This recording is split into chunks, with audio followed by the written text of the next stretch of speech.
প্রতিম্বটা এখানে অসৎ বস্তু হিসাবে কাজ করছে। বুঝা গেছে? এটা হচ্ছে আমাদের জেনারেল ইকুয়েশনটা, গাউস সমীকরণ। এইটার প্রতিসারাঙ্ক হচ্ছে μ1, এটা হচ্ছে μ2, এটা হচ্ছে μ3। তাহলে μ2/v1 মাইনাস μ1/u সমান হচ্ছে কত? μ2 মাইনাস μ1/r1।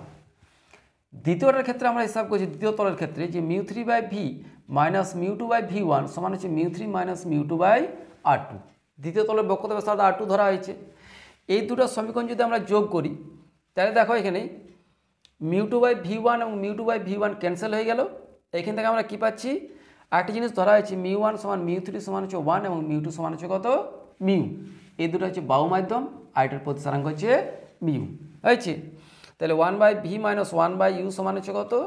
এখান থেকে আমরা 1 বসানো হয়েছে, তাহলে μ minus 1/r1 plus 1 minus μ/r2।